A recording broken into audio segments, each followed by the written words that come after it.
શહેરના વિસ્તારમાં આવેલા જૂના સર્વે નંબર 70ની જમીન પર લેન્ડ ગ્રેબિંગ અંગેની માહિતીના આધારે કલેક્ટરની સૂચનાથી મામલતદાર તથા ધારાસભ્ય બાલકૃષ્ણ શુક્લ સાથે જમીનની તપાસ સાથે કાર્યવાહી હાથ ધરવામાં આવી।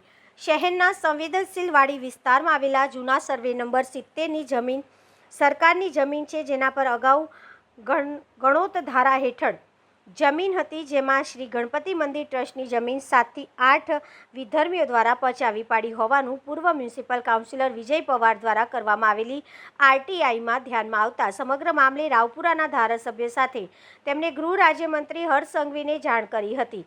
ગૃહ રાજ્યમંત્રી દ્વારા સમગ્ર મામલે કલેક્ટરનું ધ્યાન દોરતા આજરોજ ગુજરાતના વિધાનસભા મુખ્ય દંડક અને રાવપુરા વિધાનસભાના ધારાસભ્ય બાલકૃષ્ણ શુક્લ મામલતદાર સહિતની સર્વેની ટીમ સાથે જમીન પર પહોંચી તપાસની માપણી સહિતની કાર્યવાહી હાથ ધરી છે અને અહીં ગેરકાયદેસર રીતે દિવાલ તથા દબાણો ટૂંક સમયમાં જ તપાસ કરી દૂર કરવામાં આવશે અને જમીન ખુલ્લી કરી લેન્ડ ગ્રેબિંગ કરનારાઓ પર કાર્યવાહી હાથ ધરવામાં આવશે। ધારાસભ્ય દ્વારા કોઈપણ વિસ્તારમાં આ રીતે જમીન પર દબાણો હોય તો જે તે વિસ્તારના નગરસેવકો કે ધારાસભ્યોનું ધ્યાન દોરવા જણાવ્યું હતું। મૂળ એટલે આ રેવન્યુ સર્વે નંબર 70નો જે પ્લોટ છે એ મૂળ સરકારી પડતર જમીન છે। આજના તારીખે પણ પાણીપત્રકમાં સરકારની જગ્યા બોલાય છે।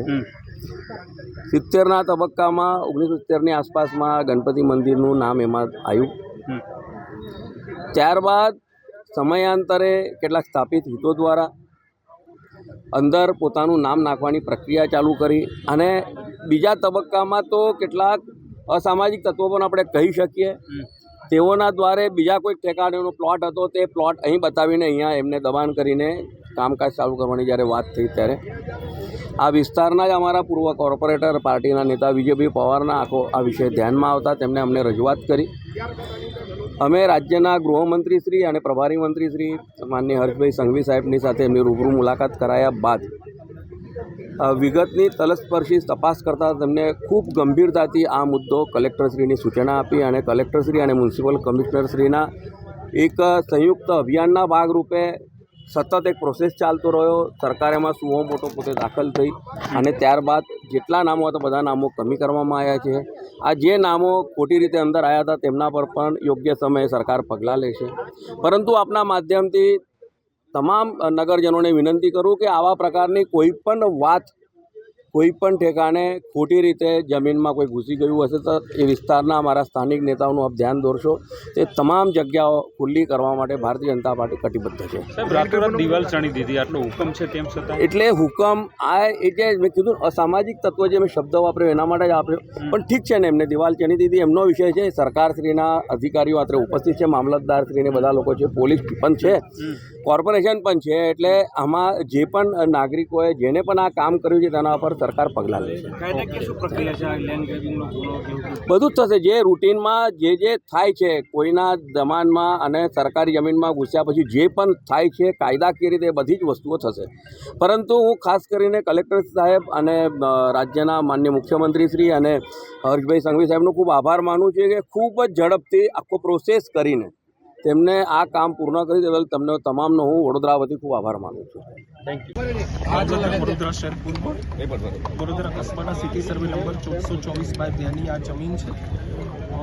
જૂના સર્વે નંબર 70-72 છે, એ ગ્રામ્ય વિસ્તાર ગણાય એ મુજબના, અને સરકારશ્રી દ્વારા હુકમ થયો છે ટ્રસ્ટનું નામ દાખલ કરવા બાબતનો, અને સરકારશ્રી પક્ષે આજે હું અહીંયા એના અનુસંધાને જ ઉપસ્થિત છું। કયું ટ્રસ્ટ છે, શું હવે આગળ ગણપતિ મંદિર ટ્રસ્ટ છે।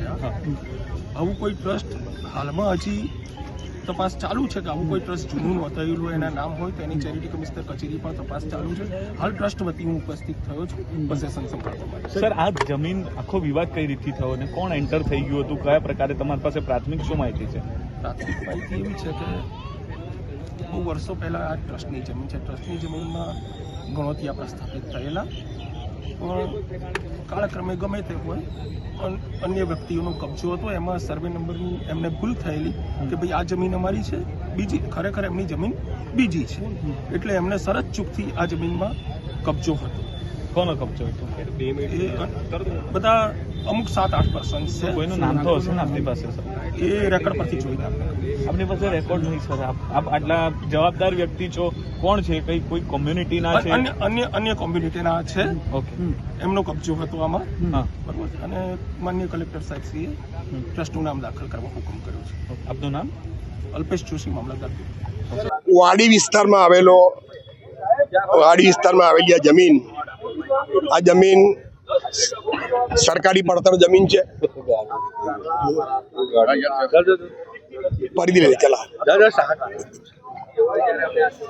સરકારી પડતર જમીન છે અને આનું જે તે સમયે ગણપતિ મંદિરનું ટ્રસ્ટ છે એવું જાણ થતી. જે તે સમયે આપણી પાસે કાગળ નહોતા, પણ ગણપતિ મંદિરની જમીન છે એવું હતું. પછી આની અંદર એક ભાઈ 47 નંબરનો એફપી પડેલો છે. એફપીની અંદર પોતાનું નામ દાખલ કરવા માટે મહેનત કરતા હતા આપણે મહાનગરપાલિકાની અંદર.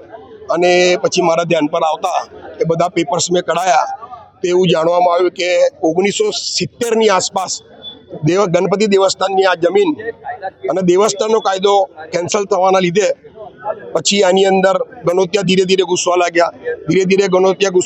અહીં ગાડી ગાયો બાંધવા લાગ્યા અને આ કબજો ધીરે ધીરે થવા લાગ્યો. ત્યારબાદ 2018ની અંદર રેવન્યુ સર્વે નંબર 68 કે જે બાપોદમાં બોલે છે, તો એ લોકોએ અહીં ગાડી આ અમારો એફપી છે એમ કરીને એફપીમાં નામ દાખલ કરી દીધું છે.